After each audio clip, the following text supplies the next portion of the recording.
오늘 이 창세기 48장 8절에서 22절까지의 말씀은 이제 이스라엘 야곱이 요셉의 두 아들을 어떻게 보면 손주죠.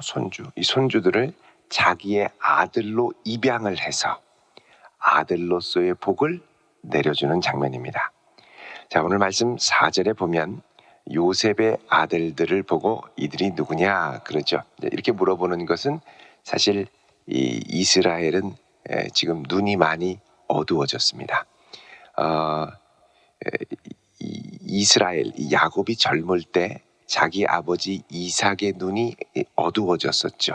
어두운 상태로 복을 주었습니다. 마찬가지로 이 야곱도 눈이 어두운 상태로 복을 주죠. 여러분, 우리 인생의 노년의 의미를 잘 생각해 봐야 됩니다. 우리가 시간이 지나고 나이가 들면 몸의 기능이 쇠약해지고 또 듣는 것도 어눌해지고 물론 요즘에 보청기를 낍니다만 말도 어눌해지고 또 소화하는 것도 더 약해지고 그리고 눈도 어두워지고 그러니까는 노년의 자손들을 위해서 이 이전 세대가 이 다음 세대와 이렇게 같이 어울리고 뭘 하기가 참 어려워지는 때가 온다라는 것이죠. 그럼 그때 믿음의 선조가 할 수 있는 아주 중요한 일은 뭐냐? 그것은 뭐냐면 다음 세대를 위하여 복을 빌어주는 것입니다. 하나님의 복이 나를 통하여 다음 세대에 흘러가는 가교 역할을 해야 되는 것이죠. 이게 물론 기도를 통해서 축복 기도를 통해서 할 수도 있지만 날마다 이렇게 새벽에 나와 우리의 다음 세대를 위하여 자녀를 위하여 기도하는 것, 또 있는 곳에서 다음 세대에게 하나님의 복이 흘러가도록 진지하게 격려의 이야기를 나누어 주는 것, 이게 믿음의 선조들, 부모 세대가 해야 될 아주 중요한 사명입니다. 그러니까 하나님의 복이 나에게서 끊어지면 안 된다는 것이죠. 내 일생 그동안 함께 하신 놀라우신 하나님의 은혜와 사랑이 복이 너에게도 이어지고 그 다음 손주에게도 이어지고 그래서 하나님의 은혜와 복이 대대로 이어질 수 있게 하는 것, 이게 바로 믿음의 선조가 해야 될 아주 중요한 사명 중에 하나입니다. 그래서 우리가 믿음의 자녀들 또 손주들을 위해 기도할 때 하나님, 이 복이 그동안 나와 함께 하셨던 하나님의 은혜와 복이 우리 자녀에게 또 그 다음 세대에게 끊기지 않고 풍성하게 전해질 수 있는 은혜를 허락해 주십시오. 평생 기도해야 될 줄로 믿습니다. 자, 이 요셉이 아버지한테 데려와서 얘기하죠. 아버지, 이 아이들은 하나님이 저를 이 애굽으로 데려와서 저에게 허락하셨던 아들들입니다. 이렇게 얘기합니다. 그러자 요셉이 얘기하죠. 그들을 데리고 와라. 내가 축복하겠다. 이렇게 아이들을 데리고 오죠. 손주들입니다. 이 아이들을 입맞추고 그들을 안아주고 그러면서 얘기합니다. 내가 너의 얼굴을 보리라고는 생각도 못했지만 이제는 하나님이 너의 자손까지도 보게 하시는구나. 큰 은혜에 감사하죠. 자, 그러자 12절에 요셉이 아버지의 무릎 사이에서 두 아들을 물러나게 하고 땅에 엎드려 절하게 했다. 자, 요런 이 일련의 과정들, 와서 앉고 입 맞추고 또 뒤로 물러가서 인사하고 또 그 다음에 요셉이 축복하지요. 손을 얹어서, 이게 뭐냐면 일종의 이 고대 근동에서 있었던 입양 절차입니다. 그러니까는 이제 너의 두 아이를 내 아들로 입양하겠다라는 건 뭐냐면 이제 이 이스라엘 야곱을 통해서 장자의 축복과 이 복이 전수될 때 아이들에게 하는 이 복을 요셉에게 주는 게 아니라 그 다음엔 어떻게 하냐? 바로 그 아들들인 에브라임과 므낫세에게 바로 전수해 주겠다는 겁니다. 이것은 요셉을 특별하게 여길 뿐만 아니라 요셉은 총리로서 많은 복을 받았죠. 이 복을 요셉에게만이 아니라 그 자손들에게도 전수해 주겠다고 하는, 사실 이게 파격입니다. 손자들에게 아들처럼 여기고 입양을 해서 복을 주겠다. 그래서 아이가 둘이니까 복이 두 몫으로 가는 거죠. 실질적으로 요셉에게 두 몫의 복을 허락해 주겠다라는 것이죠. 자, 그렇게 해서 아이들을 데리고 가는데, 자, 첫째 아이가 므낫세고 둘째 아이가 에브라임입니다. 그래서 보통 장자는 오른손으로 축복을 하고 차자, 둘째는 왼손으로 축복을 할 수 있도록 아이를 각각 이 야곱의 오른손에 첫째 므낫세, 왼손에 에브라임을 딱 머리를 갖다 대고 축복해 주세요, 이렇게 얘기를 하죠. 근데 축복을 하는데 아무 말도 없던 야곱이 돌연 손을 이렇게 엇바꾸는 겁니다. 이렇게 되면 장자의 축복을 받아야 할 아이가 차자의 축복을 받고, 또 차자의 축복을 받아야 할 아이가 장자의 축복을 받도록 엇갈려서 하는 거죠. 자, 이걸 보니까 요셉이 별로 기분이 좋지 않습니다.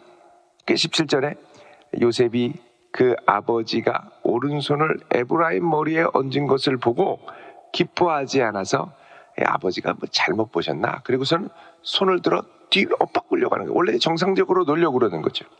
자, 그러자 요셉이 뭐라 그러냐 하면, 얘야, 나도 안다, 그러죠. 19절에 그의 아버지가 허락하지 아니하며 나도 안다, 내 아들아 나도 안다, 그러죠. 그러니까 알고서 지금 아는 겁니다. 알고서 한다.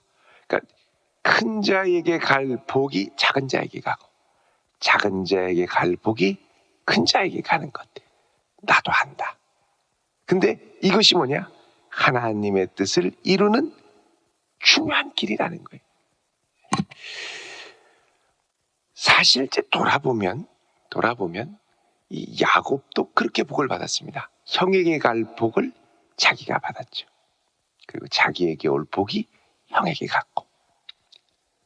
근데 또 돌아보면 이삭도 그렇습니다. 자기 아버지 이삭도 원래는 이스마엘이 장자의 복을 받아야 되는데 그 복이 자기에게 왔죠. 또 그 할아버지 아브라함도 보면, 아브라함은 원래 복을 받지 못할 사람이었습니다. 형제들이 있었는데 이 하란 땅에 있을 때 하나님이 먼저 그를 부르셔서 이 땅으로 오게 하셨죠. 그리고 자녀가 없는데 자녀를 주셨죠. 그러니까 이 아브라함은 거의 이렇게 불가능한 복을 받을, 여건으로 하면 불가능에 가까운 사람인데 하나님이 부르시고 불임 상태에서 자녀의 태문을 열어주셔서 복을 받게 하시죠. 그러니까 하늘로부터 오는 복은 내 가능성과 자격으로 받는 것이 아니라 100% 은혜로 받는다는 것입니다. 이거를 경험한 것이 아브라함이었고, 이것을 경험한 것이 이삭이었고, 이제 이 복이 야곱에게 경험이 되고, 이 복을 이제 그 다음 세대인 아브라함과 므낫세와 에브라임에게 전수하는 겁니다. 그런데 돌아보면 이 이름 자체도 그렇습니다. 므낫세가 첫째인데 이 요셉이 애굽에 와가지고 이제는 하나님이 나를 좀 치유하시는구나. 그래서 므낫세라는 뜻이 무엇입니까? 잊어버렸다, 이런 뜻이죠. 잊어버렸다. 두 번째, 에브라임을 낳고서는 이제 하나님이 나를 여기서 창성하게 하실 것이다. 그래서 이 에브라임의 뜻이 번성한다, 이런 뜻입니다. 번성한다. 근데 여러분, 복을 받을 때 번성해야죠. 그러니까 잊어버리는 것보다는 번성하는 게 더 귀한 거예요. 근데 자기도 모르게 아이들의 이름을 이렇게 지어주었지만 하나님이 장자의 복을 흘러갈 자로서의 이름은 에브라임이 훨씬 더 적격이라는 것이죠. 자기도 모르게 이름을 그렇게 지어줬어요. 근데 여러분, 나중에 이 이스라엘 지파 가운데 이제 왕을 세우는데, 왕을 어디서 세우냐면 첫 왕이 사울 왕이죠. 사울 왕이 어느 지파냐면 베냐민 지파입니다. 제일 막내 지파, 제일 약한 지파. 그 땅도 유다 바로 위에 조그만한 땅대기에 있는 그곳, 거기에서 장자의 첫 이스라엘의 왕이 나오는 거죠. 사울 왕이 나왔습니다. 그러니까 제일 약하고 힘 없는 지파에서 하나님이 가장 귀한 자 사울을 들어 왕으로 삼은 거죠. 물론 그가 불순종해서 그 왕을 빼앗겼습니다만, 그래서 그 다음에 세웠던 다윗 왕은 유다 지파로부터 옵니다. 근데 세움을 받았던 다윗은 몇째냐? 형제 8째 중에 8째. 그러니까 하나님의 복이 가장 약하고 가장 자격 없고 가장 부족한 자를 통하여 들어서 계속해서 흘러가더라는 겁니다.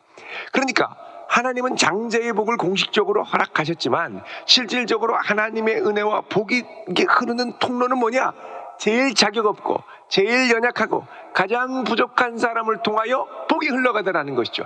하나님의 시선이 머무르는 곳은 내가 이만하면 자격이 있고 이만하면 내가 괜찮은 사람이 아니라 나는 자격이 없고 나는 모자라고 나는 연약하고 나는 힘이 없고 나는 하나님이 그나마 복 주시지 않으면 도저히 견딜 수 없는 인생이다라고 고백하는 자들을 통하여 그 복이 흘러가는 줄 믿으시기 바랍니다.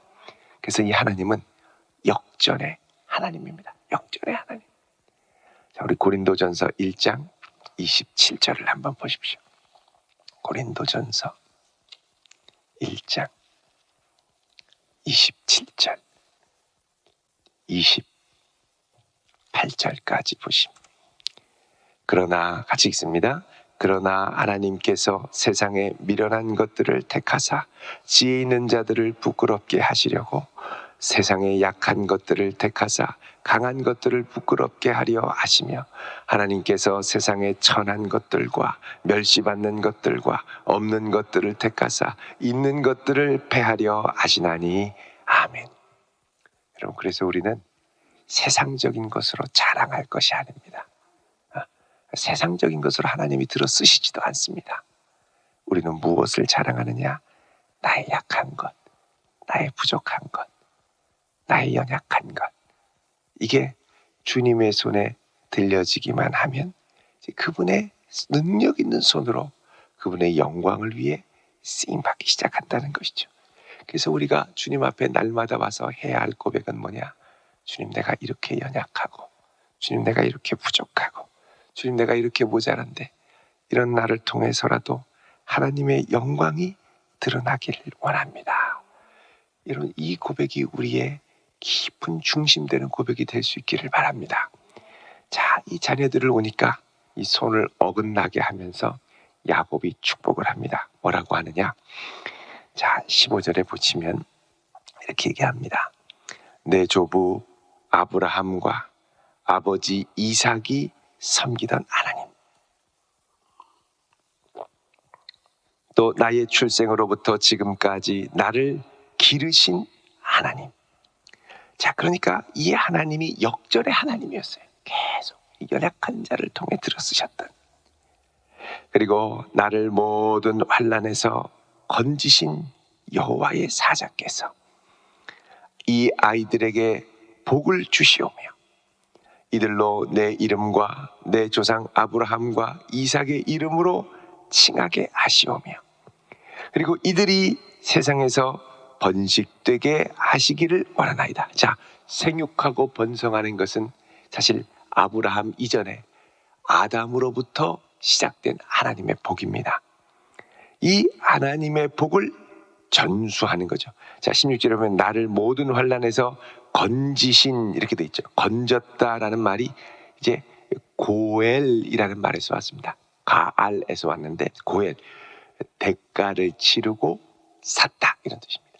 그러니까 야곱을 구원하기 위해 하나님이 많은 은혜와 사랑으로 대가를 치르고 건졌다는 거죠. 이게 나중에 예수 그리스도의 건지심, 구속, 속량과 같은 단어로 사용이 됩니다. 자, 이렇게 해서 역전의 하나님, 환난에서 건지신 하나님, 그동안 복을 주셨던 하나님이 이들에게 복이 되기를 원합니다. 그렇게 합니다. 자, 이런 복을 축복을 하고 20절에 그날에 그들에게 축복하여 이르되 이스라엘이 너로 말미암아 축복하기를 하나님이 내게 에브라임 같고 므낫세 같게 하시리라 하며 에브라임을 므낫세보다 앞세웠더라. 그래서 그 복의 현장에는 역전의 복이 임하게 되었다라는 겁니다. 그래서 사실 나중에 규모는 므낫세가 상당히 큽니다만 에브라임이 장자 같은 역할을 하게 되죠. 북이스라엘이 갈라질 때도 하나님이 므낫세야 그러지 않고 너 에브라임아 이렇게 얘기하십니다. 그러니까 에브라임이 장자의 역할을 감당을 했었습니다. 자, 21절에 야곱이 이렇게 유언과 같이 이야기를 합니다. 이스라엘이 요셉에게 또 이르되 나는 죽으나 하나님이 너희와 함께 계시사 너희를 인도하여 너희 조상의 땅으로 돌아가게 하시려니와. 자, 400년 후에 이들이 돌아갈 것을 확신하며 말하는 겁니다. 하나님이 야곱이 이 애굽에 오기 전에 말씀하셨죠. 환상 가운데, 꿈 가운데, 야, 너는 거기서 요셉이 보는 앞에서 죽을 것이고, 그리고 너의 후손들은 400년 후에 생육하고 번성해서 나올 거다. 이 하나님을 신뢰하며 자기의 마지막을 의탁합니다. 나는 죽으나 더 이상 너희와 함께 할 수 없으나 누가 함께 계십니까? 하나님께서 너희와 함께 계시고, 나는 너희를 인도하고 더 이상 끌어낼 수 없으나 너희 조상의 하나님이 너희 조상의 땅으로 너희를 이끌어 돌아오게 하실 것이다. 이렇게 얘기합니다.